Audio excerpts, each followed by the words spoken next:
તો અમદાવાદના અસારવા વિધાનસભાના ધારાસભ્ય દ્વારા ઓનલાઈન એપ્લિકેશન લોન્ચ કરવામાં આવ્યું।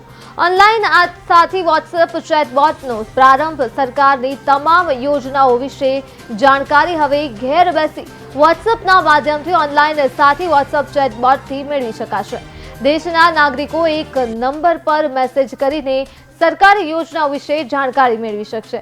તેમજ 24 કલાક મફત સેવા એટલે કે કોઈ પણ સમયે માહિતી મેળવી શકશે। એને સરકારી યોજનાનો લાભ કેવી રીતે મળે એના માટે અવગત કરવાના છે।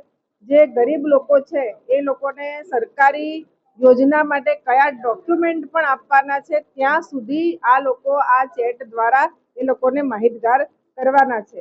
એટલે આ ઓનલાઈન જે વોટ્સએપ ચેટ છે એના દ્વારા અત્યારે જે ઓનલાઈન લોકો આમાં જોડાય અને વધારે લોકો દ્વારા આ કામ થાય અને આ મેસેજ વધારે લોકો સુધી જાય એના માટે આ સંસ્થા કામ કરી રહી છે। અને આ સંસ્થાની આજે એપ છે એનું લોન્ચિંગ થયું છે। આજે આ જે ઓનલાઈન ચેટ વોટ્સએપ દ્વારા જે લોકોને આ માહિતી મળવાની છે તે બદલ હું આ જે સંસ્થા છે એ સંસ્થાને હું ખૂબ અભિનંદન આપું છું।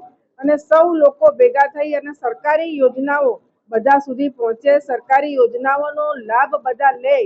કારણ કે ન્યૂઝપેપરોમાં અને પત્રિકાઓમાં છપાતું હોય છે, પરંતુ અત્યારે મોબાઈલનો જમાનો હોવાના કારણે આ જે પ્રચાર પ્રસારનું જે માધ્યમ મોબાઈલ છે એના માટે આ લોકોએ જે આ ઉત્તમ કામ કર્યો છે, ઉત્તમ વિચાર કર્યો છે લોકો સુધી પહોંચવા,